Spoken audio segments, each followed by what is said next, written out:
ये सिर्फ गोवा ट्रिप नहीं है, ये है एक एक्सपीरियंस जहाँ हर टर्न पे एक नई स्टोरी है।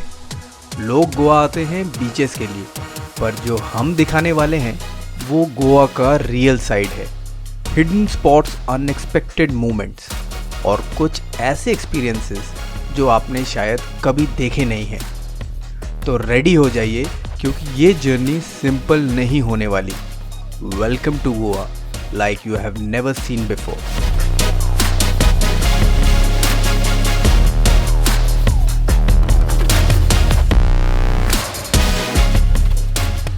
Hello everyone, welcome back to my channel Get Set Go the travel vlog. अभी मैं हूँ गोवा में और मैं यहाँ तक कैसे पहुँची ये आप अब देखिए। हमारी गोवा जर्नी स्टार्ट होती है गुड़गांव से। फ्लाइट थी दिल्ली से एयर इंडिया और टाइमिंग था शाम के 7 बजे। गोवा में 2 एयरपोर्ट हैं और हमारा डेस्टिनेशन था गोवा दाबोलिम इंटरनेशनल एयरपोर्ट, जो नॉर्थ और साउथ गोवा के बीच में परफेक्टली लोकेटेड है। फ्लाइट का एक्सपीरियंस काफ़ी स्मूथ और कंफर्टेबल रहा और रात के करीब 10:30 बजे हम लैंड कर गए गोवा में। एयरपोर्ट से बाहर निकलते ही सबसे पहला काम होटल तक पहुंचना था।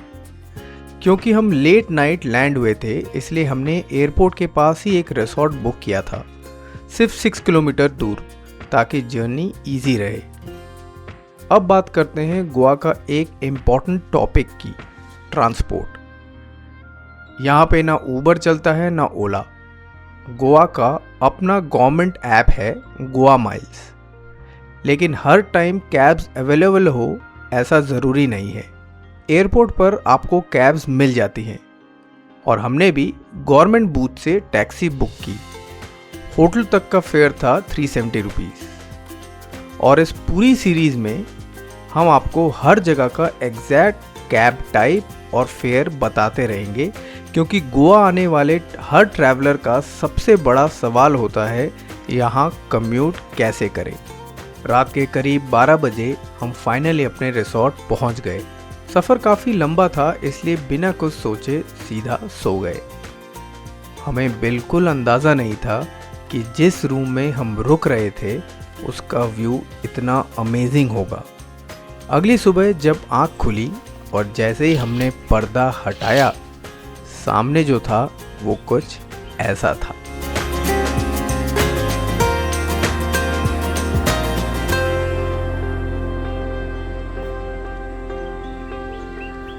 सामने था एक एंडलेस सी, जहां तक नजर जाए बस खुला होराइजन। सुबह की हल्की रोशनी में समुंदर एक अलग ही शेड में चमक रहा था। सनराइज के साथ ही पूरा स्काई धीरे धीरे अपने कलर्स चेंज करने लगा। सॉफ्ट लाइट, हल्की हवा और एक ऐसी पीस जो वर्ड्स में एक्सप्लेन करना मुश्किल है। ऑनेस्टली ये व्यू इस ट्रिप का परफेक्ट स्टार्ट है।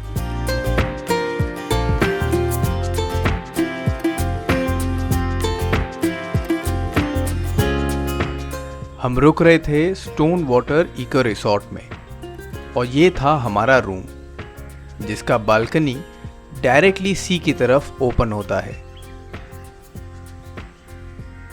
रिसॉर्ट का ब्यूटीफुल व्यू और नेचर एंजॉय करने के बाद हम रेडी हुए और निकल पड़े ब्रेकफास्ट के लिए।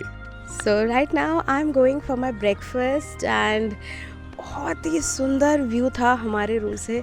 When we woke up in the morning, such a beautiful sunrise was welcoming us in Goa, and now we are going for our breakfast.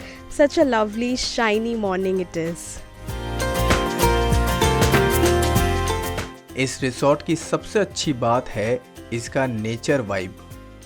हर तरफ ग्रीनरी और एक बहुत ही काम एनवायरनमेंट। यहाँ आके ऐसा लगता है जैसे आप सिटी से कंप्लीटली डिस्कनेक्ट हो गए हैं। सुबह का टाइम स्पेशली काफ़ी पीसफुल होता है, सिर्फ हवा की आवाज़ और दूर से समुंदर। रिसॉर्ट का लेआउट भी ऐसा है कि हर जगह से नेचर फील होता है, चाहे आप रूम में हैं या फिर बाहर वॉक कर रहे हैं। ये जगह परफेक्ट है अगर आप गोवा में सिर्फ पार्टी नहीं, थोड़ा रिलैक्स और स्लो डाउन भी करना चाहते हैं। ऑनेस्टली यहाँ का एनवायरनमेंट ही इस रिसोर्ट को स्पेशल बना देता है। अगर आप चाहते हैं कि हम इस रिसोर्ट का एक डिटेल वीडियो बनाएं तो कमेंट में ज़रूर बताइएगा। इस सीरीज़ के एंड में हम आपके लिए इसका प्रॉपर वॉक थ्रू लेकर आएंगे।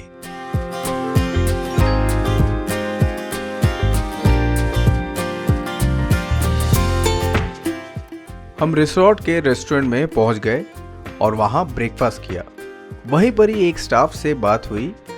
उन्होंने बताया कि यहाँ से थोड़ा आगे ही एक बीच है जो रिसोर्ट के पास ही है और उसके साइड में एक छोटा सा फिशर विलेज भी है। ये सुनते ही हमने डिसाइड किया कि चलते हैं देखने। तो फिर हम निकल पड़े उस बीच की तरफ।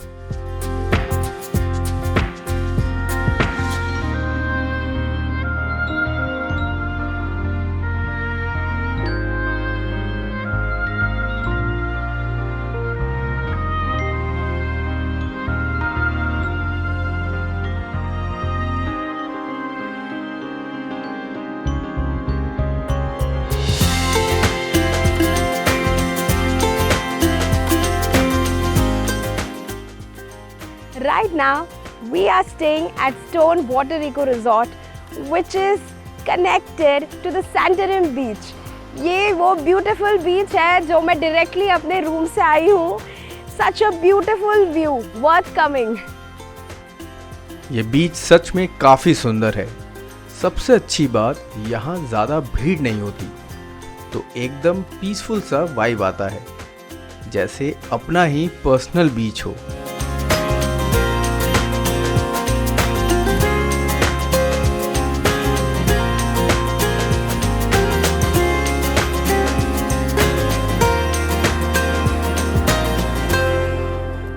इसी बीच के एक साइड पर है एक छोटा सा फिशर विलेज। यहाँ आपको बहुत सारी बोट्स दिखती हैं जो टाइड्स के हिसाब से समुंदर में जाते हैं और फिशिंग करते हैं। पूरा एनवायरनमेंट काफ़ी रॉ और नेचुरल लगता है। कोई शोर नहीं, बस समुंदर की आवाज़ और सिंपल लाइफ का वाइब। ऑनेस्टली ये जगह अपने आप में ही काफ़ी ब्यूटीफुल फील होती है।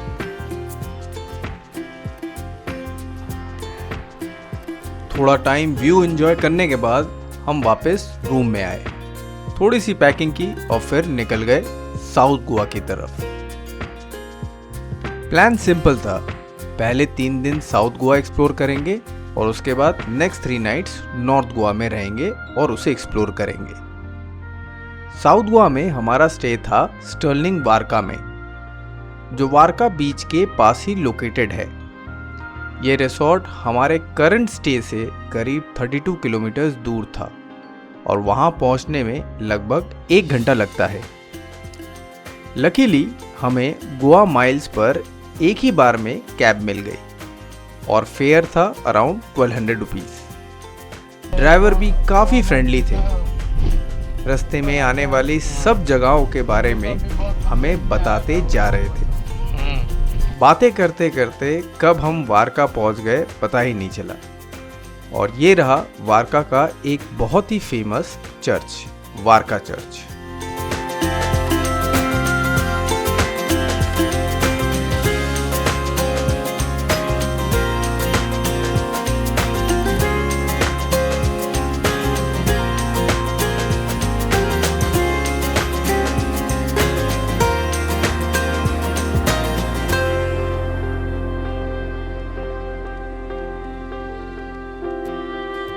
ये है स्टर्लिंग वारका।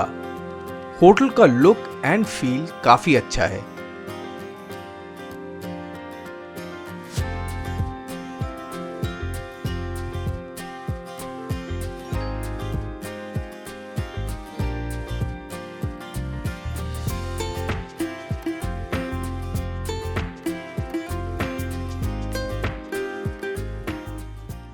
थोड़ा सा पोर्चुगीज वाइब देता है। हम चेक इन टाइम से काफ़ी पहले आ गए थे, इसलिए थोड़ा वेट करना पड़ा। जैसे ही रूम अलॉट हुआ हम सीधा अपने रूम में आ गए।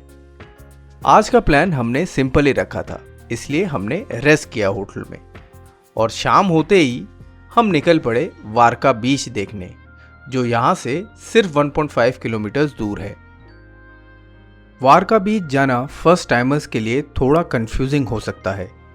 बीच का रास्ता क्लब महिंद्रा रिसोर्ट के साइड से जाता है।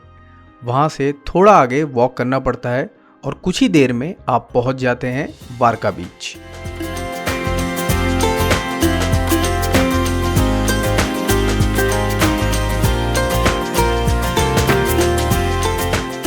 Hello everyone. So we have come to Varca Beach. Today we are staying at Sterling Goa resort Varca, and this is the nearest beach from our resort. So we have come here to take a chill pill, to enjoy and sit and relax. That's the itinerary for the day. So let's go. Honestly Varca beach पे आते ही अलग सा feel आया।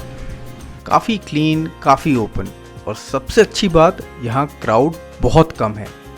अगर आपको peaceful बीच चाहिए गोवा में तो ये जगह डेफिनेटली पसंद आएगी।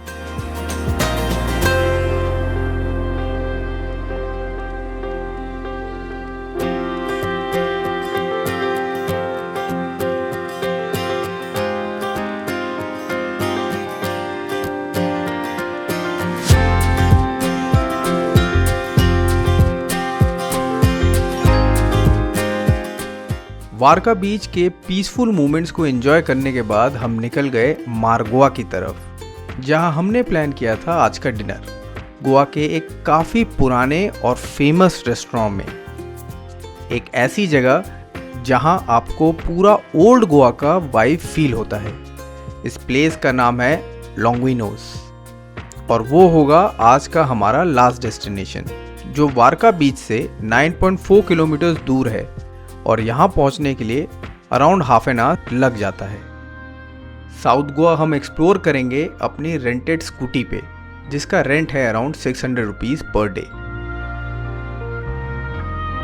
डिनर के लिए हम पहुँच गए हैं लॉन्गविनोस, एक पुरानी और आइकॉनिक जगह जहाँ आज भी गोवा का ओल्ड स्कूल चार्म फील होता है। Simple ambience, authentic Goan food और एक ऐसी वाइब जो काफ़ी टाइम तक याद रहती है।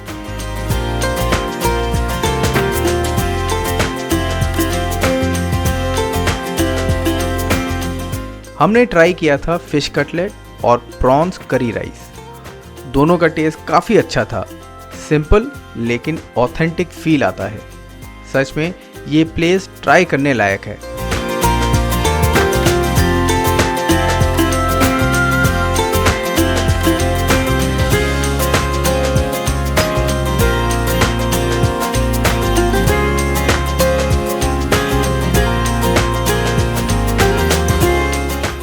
तो हमारा आज का दिन यहीं ख़त्म होता है, और इसी के साथ ये एपिसोड भी।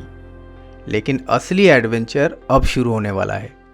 नेक्स्ट एपिसोड में हम निकलेंगे वेस्टर्न घाट्स के पहाड़ों में राइड पर और पहुंचेंगे अगोंडा बीच। फिर चलेंगे पैलोलम बीच, जहां से फेरी लेकर एक्सप्लोर करेंगे hidden beaches. Next day kayaking in back waters और कुछ ऐसे स्पॉट्स जो गोवा का एक अलग ही साइड दिखाएगा। तो नेक्स्ट व्लॉग होने वाला है फुल ऑन एडवेंचर। अगर आप गोवा ट्रिप प्लान कर रहे हैं तो इस सीरीज़ को मिस मत करिएगा। वीडियो पसंद आए तो लाइक और शेयर ज़रूर करिए, और चैनल पर नए हैं तो सब्सक्राइब कर लीजिएगा। तो चलिए फिर मिलते हैं हमारे नेक्स्ट एपिसोड में।